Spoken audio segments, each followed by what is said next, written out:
Com quem você está chateado? É isso mesmo.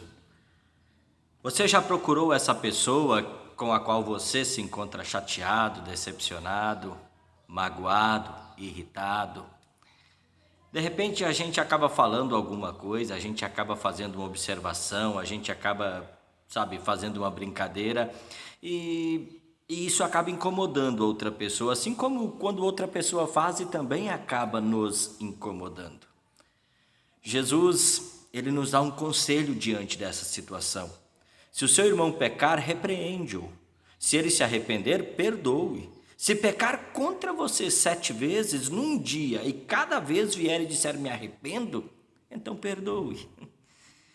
O versículo 1 de Lucas, capítulo 17, diz assim: sempre vão acontecer coisas que fazem com que as pessoas caiam em pecado. É inevitável que aconteça essas coisas. É inevitável dizer algo e não machucar alguém. Fazer uma brincadeira e não incomodar o outro. Fazer uma observação e acabar, causando um certo receio em outra pessoa. É inevitável. Essas coisas são inevitáveis. No entanto, mesmo sabendo que é inevitável, Jesus ele diz: mas ai do culpado, ai do culpado. Ofensas, palavras mal compreendidas, discussões, brigas, imposição de regras, inevitável, inevitável.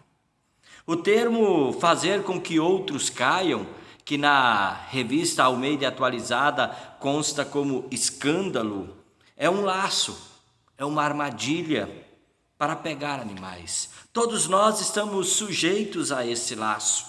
Todos nós estamos sujeitos a essa armadilha.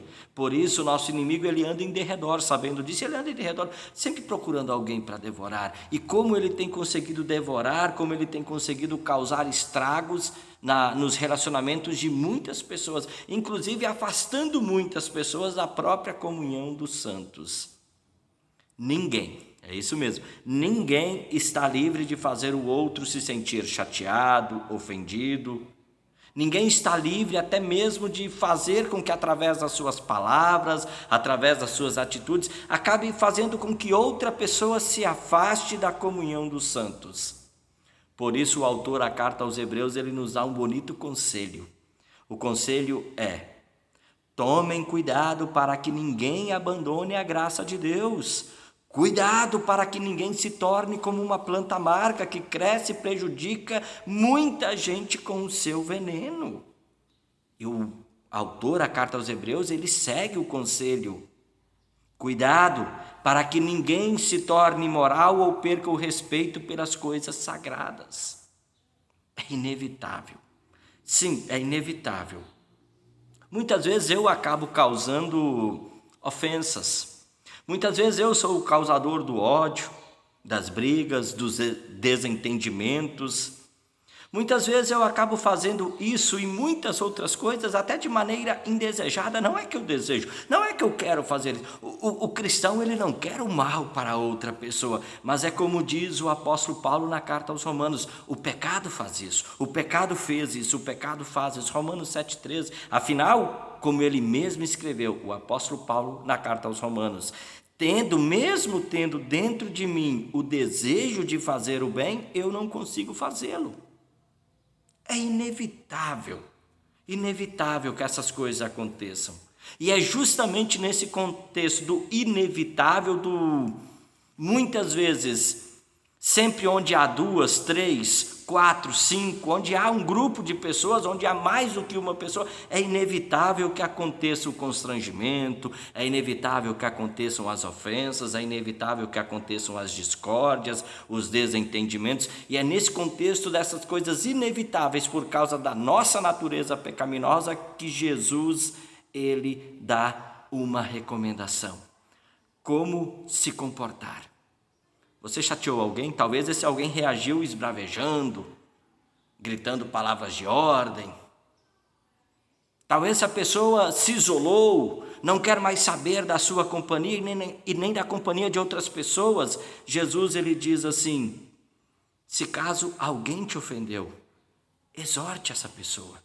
Mas é uma exortação branda, com amor, porque o objetivo da exortação não é com que a pessoa reconheça que, não, olha, eu sou melhor que você me chateou. Não, não é isso.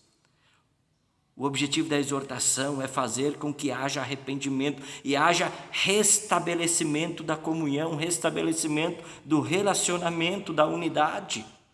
Por isso a palavra de Deus diz assim: não guarde ódio no coração contra outro israelita, não guarde ódio no coração com outro irmão da fé, mas corrija-o com franqueza, para que você não acabe cometendo um pecado por causa dele. Não se vingue, nem guarde ódio de alguém do seu povo, mas ame os outros como você ama você mesmo. Sim, é inevitável, por causa da natureza pecaminosa, é inevitável, é impossível não haver algo que desagrade outra pessoa.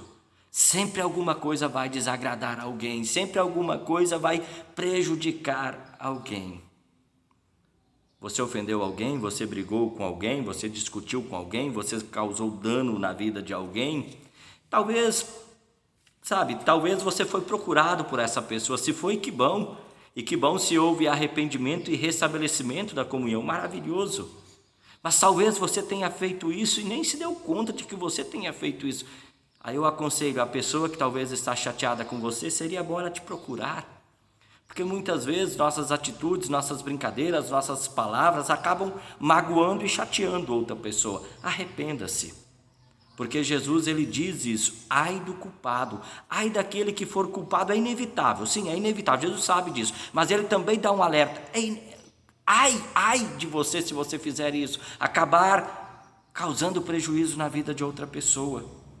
Após essa exortação que Jesus estava dando para os seus discípulos, Jesus, ele destaca o cuidado que nós precisamos ter nos nossos relacionamentos, principalmente como irmãos na fé.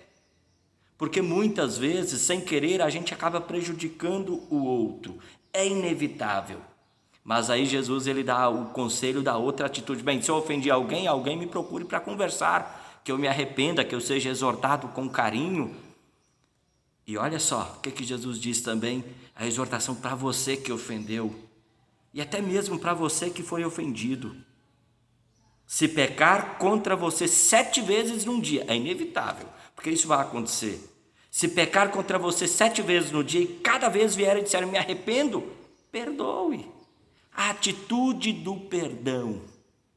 Além de sermos pecadores, e é inevitável que muitas coisas estejam acontecendo nos nossos relacionamentos por causa da nossa natureza pecaminosa, Jesus nos exorta a sermos pessoas que estão sempre dispostas a perdoar. A fé é capaz de fazer coisas maravilhosas, por menor que seja. Por isso Jesus dá o exemplo: se a fé que vocês têm fosse do tamanho de uma semente de mostarda, a menor de todas as sementes, então se a fé que vocês têm fosse do tamanho de uma semente de mostarda, vocês poderiam dizer a esta figueira brava: arranque-se pelas raízes e vá se plantar no mar. A fé, por menor que seja, ela é capaz de fazer coisas maravilhosas. E perdoar é uma das coisas maravilhosas da fé. O perdão, ele restabelece o relacionamento. Ele restabelece a vida do ofendido e daquele que ofendeu. O perdão, ele devolve a vida para aquele que deveria ter a sua cabeça, o seu pescoço pendurado numa pedra de moinho, mas o perdão restitui a vida dessa pessoa e ela não precisa mais ter o seu pescoço amarrado numa pedra e ser jogado no mar. A fé faz coisas maravilhosas e uma delas é o perdão. Perdão esse tão essencial no nosso relacionamento com as outras pessoas, porque o relacionamento que Deus nos oferece em seu Filho Jesus pela sua obra na cruz é essencial na nossa vida com Deus, como é essencial o nosso perdão na vida com as outras pessoas. Deus te abençoe. Pastor, eu não esqueço aquilo que aquela pessoa me disse. Procure ela, vá conversar. Exorte-a, que haja arrependimento e que haja perdão para que vocês possam viver assim como viviam antes dessa ofensa, dessa briga, dessa discussão. Deus te abençoe. Deus nos procurou em Jesus. Ele não esperou que nós fôssemos buscá-lo, Mas antes de nós buscarmos a Deus, sendo nós ainda pecadores, Ele enviou o Seu Filho para restabelecer a nossa comunhão com Ele. E essa mesma comunhão Ele deseja que eu tenha com o outro, principalmente com aquele que me ofendeu, me chateou, me deixou, decepcionado com alguma coisa. O perdão é a maravilha da fé, e a fé é o presente que Deus nos deu para justamente vivermos essas coisas maravilhosas aqui e agora. Forte abraço, até uma próxima oportunidade. Tchau, tchau.